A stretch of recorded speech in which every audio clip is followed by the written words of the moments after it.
Eu gosto muito dessa ideia, né? De, por exemplo, como é que a gente cultiva equilíbrio emocional? Bom, primeiro eu tenho que saber dar nome para as emoções que eu tô sentindo. Ah, peraí, então isso aqui é raiva, ou isso aqui é tristeza, ou isso aqui é medo, ou isso aqui é... Enfim. E eu vou tentando chegar na base daquilo. E quando eu chego na base, eu começo a perceber quem é que tá lá. Mas dar nome para as emoções não faz parte da nossa vontade de controlar as coisas?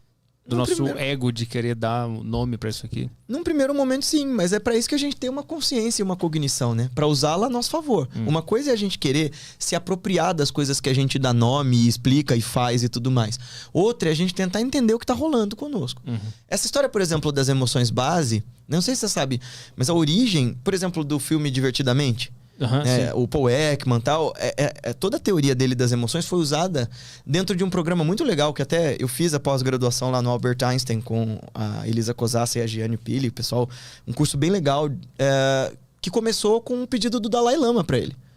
Então o Dalai Lama virou para ele, para um outro grande cientista e um grande meditador, o Alan Wallace, e disse: olha, existe um jeito da gente transformar as meditações tradicionais budistas em meios hábeis para as pessoas saberem lidar com as suas emoções destrutivas. Bom, aí o Paul Ekman e o Alan Wallace começaram a juntar essas duas tradições, a da psicologia moderna e da meditação tradicional, para a gente conseguir explicar. Olha, isso que eu tô sentindo é tristeza. Mas não é que eu vou dizer assim, eu tô sentindo tristeza porque o Arthur não me deu o que eu queria beber e caramba, por que o Arthur fez isso comigo? Não, corta a explicação. Isso que eu tô sentindo é tristeza. Fato. Agora, o que eu faço com isso? Como é que eu chego na base dessas emoções para conseguir transformá-la em outras coisas? Porque tem uma coisa que é comum também entre todos esses mestres, é entender o seguinte: tudo é energia em movimento. Não desse jeito esotérico, mas tudo é processo, tudo depende. Por exemplo, para eu estar conversando aqui agora com você, eu preciso comer, dormir, acumular uma certa quantidade de energia no meu corpo para a gente conseguir trocar ideia. Da mesma forma, as emoções demandam uma tremenda quantidade de energia para serem conservadas. Então, sei lá, e a gente faz muito isso, né? Se eu tô puto com alguém, eu vou ficar naquela comiseração, vou ficar ruminando aquilo e eu tô puto por isso, veja lá, olha, ele fez isso comigo, mas também... E eu começo a entrar nesse labirinto maluco da justificação. A ideia desses caras tá bem, dá um nome para isso. Ah, eu tô com raiva. Vai pra base dessa raiva. Tenta entender onde ela começou. E a partir do momento em que você começa a entender de onde ela começou, quais são as motivações, quais são os gatilhos que te levam a ter raiva, você começa a poder transmutar essa energia gasta nessa raiva para outra coisa. Porque no fim das contas, a gente tá gastando energia em ter raiva. Como é que eu uso essa mesma energia para neutralizar essa raiva? Mas encontrar a base da raiva, o cara não pode cair na justificação de tudo? Ah, não, porque aí se ele encontrar a base emocional da raiva, ele vai entender o porquê que aquilo gerou. Aí que tá. Quem começou com essa história de gatilho, que a gente fala tanto hoje na internet, foram o Paul Ekman e o Alan Wallace, nessa teoria de onde é que começam as emoções. Porque para eles, por exemplo, um episódio emocional, essa sensação da raiva, ela nunca é só a raiva daquele momento que você tá sentindo, porque, sei lá, porque o Arthur me deu a água sem gelo, sei lá.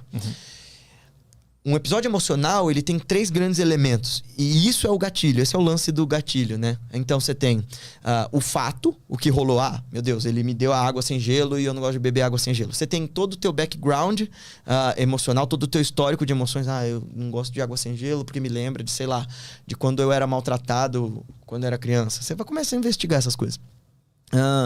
E a terceira coisa, então você tem o fato em si, você tem a sua base de dados emocionais e você tem como é que você estava naquele momento. Como é que eu cheguei aqui hoje no podcast? Como é que eu te encontrei? Como é que foi o jeito que você me deu essa água? Então assim, você tem como é que você estava imediatamente antes da emoção, o fato e todo o teu background. Essas 3 coisas somadas dão um gatilho. E aí isso gera uma emoção. É claro que é aquilo que eu te falei do campo fértil, né? Isso é um cultivo, esse estado de equilíbrio, de entender o que é uma emoção e como transformá-la em outra coisa. Você não vai fazer assim, sei lá, o cara fechou você, bateu no teu carro, você diz assim, para, vou meditar pra entender porque que eu tô com raiva de você. Não. É uma coisa que você vem fazendo. Aquela história, né? Fake it until you make it, né? Vai emulando essas emoções. Vai investigando a sua consciência em momentos em que você tá tranquilo, porque a hora... É como quando você treina arte marcial. Não sei se você já treinou. Eu sempre gostei de treinar. E assim, você fica lá batendo no saco e parece que aquilo não tem efeito nenhum. E de repente, quando uma situação de perigo na vida aparece, instintivamente responde. Então é uma questão de treino também. Mas assim, tu consegue dar um exemplo de, por exemplo, o sentimento de raiva. Aí tu vai investigar. por que tu sentiu aquela raiva.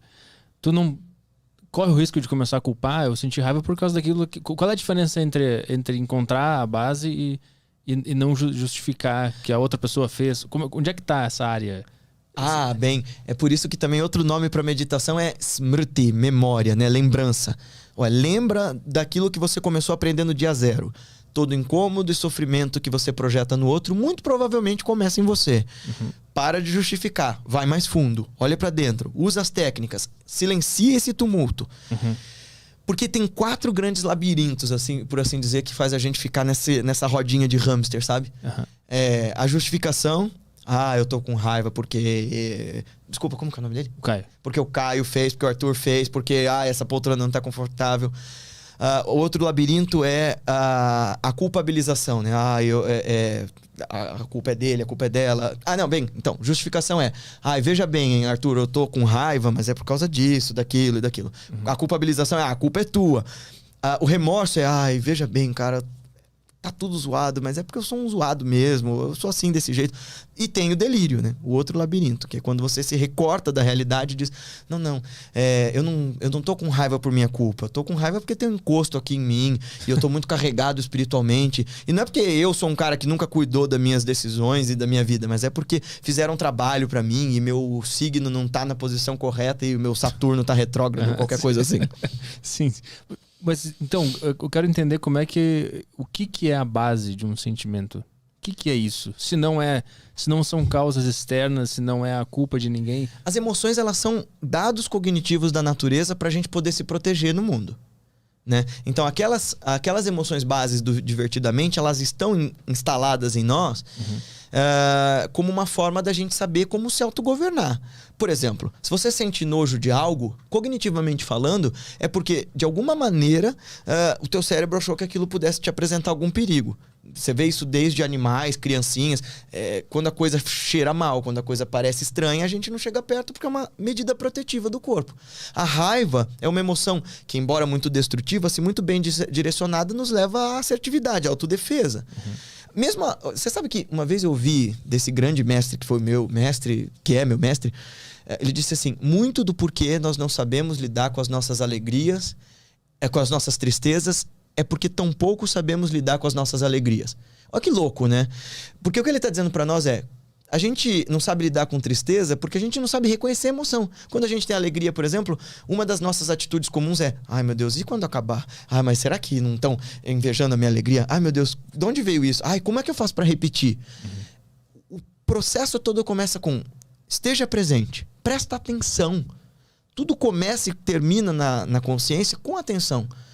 Atenção é onde é que você pousa a sua consciência, onde é que você pousa a sua vontade de estar presente. E aí, essas emoções todas, você vai começar a entendê-las não como um mal. A tristeza, ela tá querendo te dizer algo sobre a realidade imediata que tá na tua frente. Por que aquilo te deixa triste? Por que aquilo te deixa feliz? Por que aquilo te incomoda ou te alegra? Esse é o lance, sabe?